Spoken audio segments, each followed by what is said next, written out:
एक बच्चे को स्कूल से होमवर्क दिया जाता है। वो घर पहुंचता है, मेहमान आए हुए होते हैं और उनके बच्चे भी होते हैं, उनके साथ खेल कूद में लग जाता है। उसके बाद बड़े भाई और बहन टेलीविज़न देख रहे होते हैं, थोड़ी देर उनके साथ में लग जाता है। शाम का समय होता है, घर परिवार के साथ बहुत सारी बातें करने में लग जाता है। रात्रि को सोसाइटी में पुनः दोस्त खेल रहे होते हैं, उनके साथ में लग जाता है। अब रात को ध्यान आता है कि होमवर्क जो दिया गया था वो बहुत महत्वपूर्ण था और उसे पूरा नहीं किया। सबसे पहले दिमाग में ये आता है कि कैसे बहाने बनाऊं और कल छुट्टी ले लूं। पेट दर्द कर सकता है क्या, याद आता है नहीं कुछ दिन पहले ही पेट दर्द हुआ था। सर दर्द कर सकता है क्या, याद आता है कि नहीं इसमें तो माताजी भेज ही देंगे। वो लगातार अपनी भूमिकाओं के साथ चलता हुआ ये भी सोचता है कि मान लीजिए स्कूल जाना पड़ा तो वहाँ जाकर क्या कहूँगा। भय के प्रारूप के साथ में स्थितियाँ न जाने कितने ही बहानों को और अपने भय को हटाने के लिए न जाने कितने ही सिरों को खोजती चली जाती है। शुरुआत से उसको मालूम है कि होमवर्क नहीं किया तो हो सकता है पनिशमेंट मिले, हो सकता है प्रिंसिपल के पास में लेकर जाएं, हो सकता है ये भी कहा जाए कि सिग्नेचर करवा कर लेकर आइएगा घर से। और उसी भय के प्रारूप में वो झूठ और बहानों का मिश्रण अपने साथ में लेकर चलने की तैयारी करता है। जीवन के न जाने कितने ही ऐसे मोड़ हैं जहाँ से हम स्कूल वाली उस अवस्था से बाहर निकल ही नहीं पाते। क्या वो बच्चा इतनी हिम्मत जुटा सकता है उस उम्र में शिक्षक के सामने जाकर कि हम इस वजह से ये गृह कार्य नहीं कर पाए, ये होमवर्क नहीं हो पाया, इसके लिए माफ़ी चाहते हैं और हम अपनी गलती को पूरी तरीके से स्वीकार करते हैं, उसको सुधारने की तरफ जाएंगे। ये सामना करने की ताकत न तो उस उम्र में और बढ़ती उम्र में भी नहीं आ पाती कई बार। वजह यही है कि हम भय की दीवारों के साथ में जकड़े हुए स्थितियों को देखते हैं। किसी कामकाज को करने से पहले क्या ये सोचा जाता है पूरे तरीके से कि प्रोज एंड कॉन्स क्या होंगे। हम सिर्फ या तो पॉजिटिव सोच लेते हैं या फिर नेगेटिव सोचते हुए उस कार्य की तरफ जाते ही नहीं हैं। इसी दुविधा के साथ में उलझा रहता है जीवन। परंतु जीवन यात्रा का बोध कहाँ से पनपता है कि खुद को देखकर भी पूर्णतया अपनी यात्रा को बेहतर किया जाए और लोगों को ठोकर खाता हुआ देखकर भी संभला जाए कि इस तरह से नहीं उलझना है। जब एक बार व्यक्ति इस एक व्यवस्था को अपना लेता है तो यकीन मानिए वो कहीं पर भी किसी भी उलझन का शिकार नहीं होता। यही वजह है कि देवगुरु बृहस्पति जब भी परिवर्तन की तरफ जाते हैं, जीवन यात्रा में गहन सहज बोध देने वाले होते हैं। आप देखिएगा कि द्वितीय भाव जहाँ से परिवार, वाणी और धन की स्थितियों को देखा जाता है, लिक्विडिटी की पोजीशंस को देखा जाता है, उसका आधिपत्य है देवगुरु बृहस्पति के पास, जो कि व्यक्ति विशेष के जीवन में ज्ञान का आधार है। वाणी जब ज्ञान से मिश्रित होकर निकलती है तो कहाँ रुकना है और किस तरह से बोलना है, ये पूरी अवस्था सामने होती है। परिवार को सामंजस्य में कैसे लेकर चलना है, छोटी छोटी बातों की ठेस जो पहुँची है उससे हटकर। धनागमन की स्थितियाँ क्या है, कहीं हम किसी गलत निर्णय के साथ में धनागमन की तरफ तो नहीं जा रहे हैं। ये द्वितीय भाव के साथ में गुरु का कारकत्व दर्शाता है। पंचम भाव ही ऐसा भाव है जहाँ पर देवगुरु कारक भाव की हानि नहीं होने देते।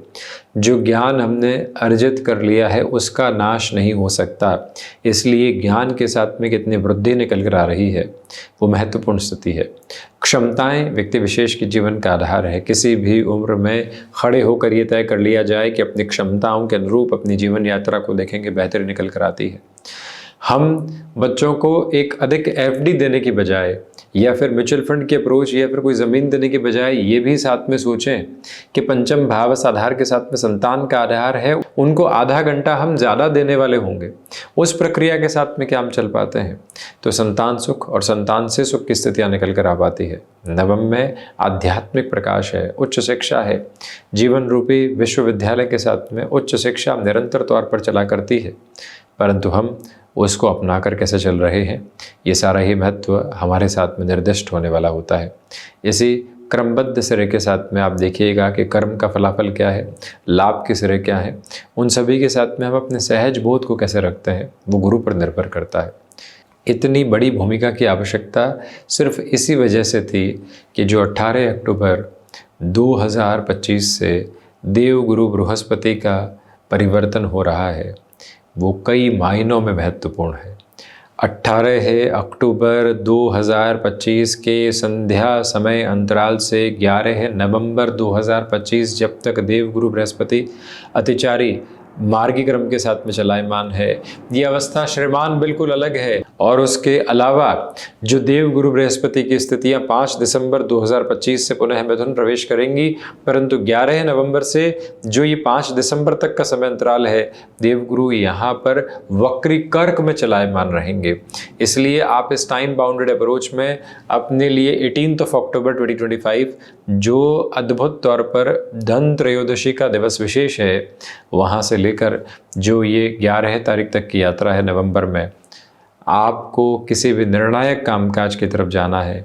आपके लिए कामकाजी यात्रा के साथ में छोटी छोटी बातों में दुविधाओं के क्रम निकल कर आ रहे थे, उससे मुक्त होकर आगे बढ़ना है। यहाँ पर आप अपने निर्णय के साथ में तीव्रता नहीं देख पा रहे थे, अब उस तीव्रता को अपने साथ में अपनाना है। वो सारे ही क्रम सामने हैं। जिस भी राशि के महानुभाव हों, आप निर्णय में लंबे समय से अटकाव यदि आप महसूस कर रहे थे और उस अटकाव से हटकर अपनी जीवन यात्रा को सहज बोध के साथ में बड़े निर्णय की तरफ लेकर जाना चाहते हैं, तब भी इस समय अंतराल को अत्यंत सहयोग की धारा के साथ में आपके लिए कहा जाएगा। याद रखिएगा कि मेष राशि के महानुभावों के लिए देवगुरु बृहस्पति की पोजीशंस एक अलग कंफर्ट को एस्टेब्लिश कर रही है। विदेश संबंधित कार्यों में वृद्धि लेकर आ रही है। भूमि संबंधित कामकाज जो अटके हुए थे उसमें 11 नवंबर तक बेहतरी के संकेत हैं। वृषभ राशि के महानुभावों के लिए नौकरी पेशा जीवन में भाग्य का सहयोग प्राप्त हो सकता है। आत्मविश्वास की वृद्धि है। गृहस्थ पक्ष के साथ में तनातनी कम होने की तैयारियों में है। मिथुन राशि के महानुभावों के लिए आर्थिक तौर पर संप्रेषित क्रम निकल कर आ रहे हैं और वहीं पर स्टमक को रिलेट करती हुई प्रॉब्लम से अत्यधिक सावधानी बरतकर आप चलने की कोशिश कीजिएगा। यह भी विनम्र निवेदन आपसे हम करना चाहेंगे।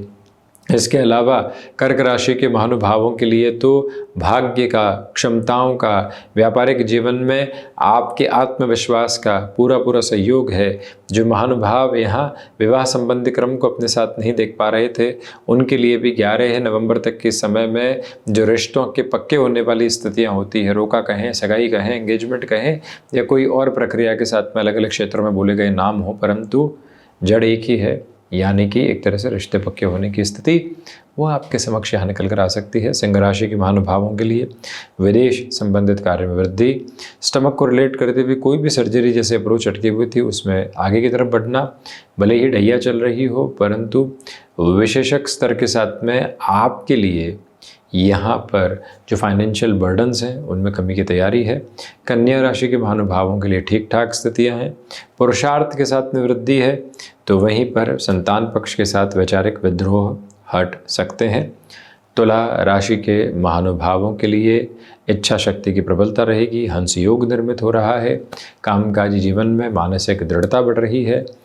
शारीरिक स्तर पर थोड़ी सी दुविधाएँ यहाँ पर 11 नवंबर तक घर कर सकती है। देखिए 11 नवंबर तक विशेष चर्चा का प्रयोजन ये कि उसके बाद में देवगुरु कर्क में वक्री रहेंगे, फलाफल में कमी आ जाती है। इसलिए सबसे पहले 18 अक्टूबर से 11 नवंबर तक के टाइम टारगेट को लेकर चलने की ज़रूरत।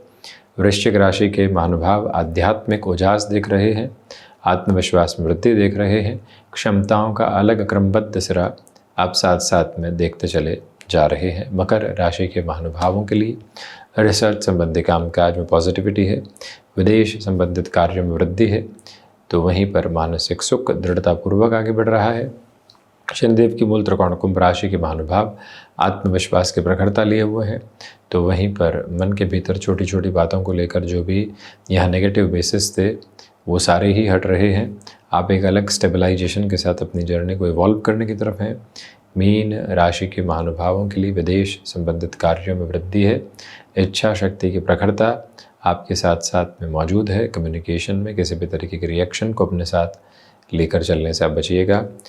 कुल जमा जोड़ देवगुरु बृहस्पति का ही परिवर्तन अभूतपूर्व गुंजाइशों को लेकर आ रहा है। इस बात से घबराने की आवश्यकता नहीं है कि गुरु यहाँ पर जिस अवस्था में है वो अतिचारी क्रम है।